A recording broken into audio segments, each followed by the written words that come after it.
Ciao à tutti, au programme de ce nouvel épisode du podcast Calcio Azzurro, un focus sur le mercato des cinq clubs restants, le Milan, l'Atalanta, Bologna, Verona et Como. Alors que Paolo Fonseca a été présenté à la presse, le mercato du Milan est pour l'instant plutôt calme. Beaucoup de pistes sont explorées, mais rien encore n'a été officialisé. Le Milan recherche un latéral droit pour concurrencer Davide Calabria et le nom d'Emerson Royal, le Brésilien de Tottenham, est en haut de la liste. Si un accord a été trouvé avec le joueur, celui avec les Spurs est encore loin d'aboutir. Les Rossoneri doivent aussi se renforcer en défense centrale après une saison dernière plutôt difficile dans ce secteur. L'hypothèse qui revient de façon insistante depuis quelques jours est celui du défenseur central serbe Strahinja Pavlovic. Au milieu de terrain, l'international français Youssouf Fofana est un objectif depuis plusieurs semaines et les dirigeants milanais pourraient accélérer sur ce dossier dès la fin de l'Euro. Le monégasque peut arriver en Italie pour une petite vingtaine de millions d'euros. La question de l'avant-centre reste néanmoins le sujet principal de ce début de mercato pour le Milan. L'objectif premier, Joshua Zirkzee, devrait finir en première ligue. Et maintenant, les deux joueurs susceptibles d'arriver à Milan sont Alvaro Morata, qui a une clause à 13 millions d'euros et qui donnera lui une réponse une fois que l'Euro sera terminé, et Romelu Lukaku, qui est de son côté sous contrat avec Chelsea et qui intéresse également le Napoli d'Antonio Conte. Pas impossible que les Milanais ne connaîtront finalement leur futur avant-centre qu'au mois d'août. Le Milan est également intéressé par Carney Chukwuemeka, jeune milieu de terrain à la Pogba, qui est lui aussi à Chelsea, et il aurait fait une approche auprès d'Adrien Rabiot, qui est maintenant libre de tout engagement. Au niveau des départs, Malik Thio était sur les tablettes de Newcastle, Origi et Ballo-Touré partiront à coup sûr, alors qu'Ismaël Benasser pourrait de son côté aller en Arabie Saoudite. Du côté de l'Atalanta, l'arrivée de Nicolo Zaniolo est actée. Le milieu offensif italien cherchera à se relancer du côté de Bergame et Gasperini espère bien réussir avec lui le même coup qu'avec Charles de Ketelaere la saison passée. La batterie offensive de la DA est maintenant pléthorique et un nouveau joueur pourrait quand même encore arriver, vu que l'Atalanta recherche un avant-centre supplémentaire comme réserve de Scamacca. Les Nerazzurri pourraient perdre Coupe Miners au milieu de terrain qui est sur les tablettes de la Juve, mais ils n'ont pas besoin de vendre, donc ils ne feront aucune concession sur le prix qui est aux alentours de 55-60 millions d'euros. L'autre milieu de terrain et homme fort de l'Atalanta, Ederson, devrait quant à lui rester, même si une offre hors norme pourrait encore changer la donne.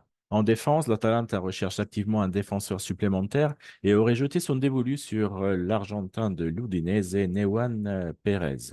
Brescianini semble devenu l'objectif premier pour remplacer Coupe Miners en cas de départ, même si le Napoli est également intéressé par le jeune Italien.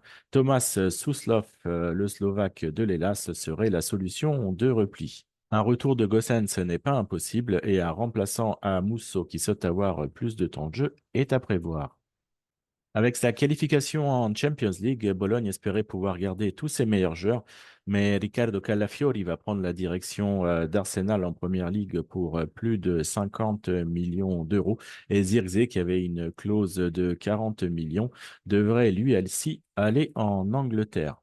Italiano espère maintenant que dans le sens de départ, le mercato soit terminé tout du moins sur ses pièces maîtresses de l'effectif. Côté renfort, beaucoup de pistes sont explorées un petit peu à tous les postes. En défense centrale pour remplacer Calafiori, les noms de Bijol, Langlais et Mats Hummels circulent. Juan Miranda, qui était au Betis Séville, est le nouvel arrière-gauche du club. Devant, Bologne recherche activement son nouvel avant-centre. Le grec Ioannidis tient toujours la corde, même s'il est particulièrement cher.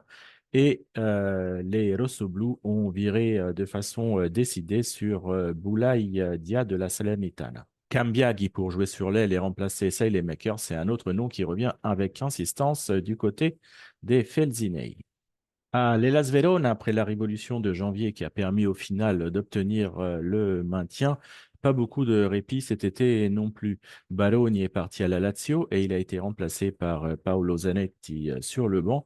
Plusieurs joueurs sont déjà partis ou risquent de partir, et même parmi les principaux éléments de l'effectif. C'est le cas de Tijani Noslin qui a lui aussi rejoint la Lazio et qui pourrait être aussi suivi par le latéral Cabal. Deux autres pièces maîtresses, Davidovic et Suslov, ont des possibilités de quitter le club également. Devant, l'Hellas a officialisé l'arrivée de l'attaquant colombien de l'América Cali, Mosquera, et aimerait garder Zwiderski, qui était déjà au club ces 6 derniers mois, en prêt. Lazovic, quant à lui, a prolongé son contrat d'1 an. Pour finir ce tour, retour en Lombardie avec le promo Como, qui, fort de moyens importants, a déjà attaqué sur le marché des transferts avec les arrivées du défenseur de Cagliari, Dossena, et de l'attaquant de la Roma, Andrea Bellotti. Deux jolis coups pour le promu qui ne compte néanmoins pas s'arrêter là. Paolo Lopez devrait devenir le nouveau gardien des Lariani dans les prochains jours et plusieurs autres joueurs sont ciblés à un peu tous les postes. En défense centrale, une proposition a été faite à Raphaël Varane qui devrait se décider prochainement quant à son avenir. Au milieu, le nom de Bonaventura revient souvent, comme celui de l'Espagnol Rodri Sanchez qui évolue au Betis de Séville.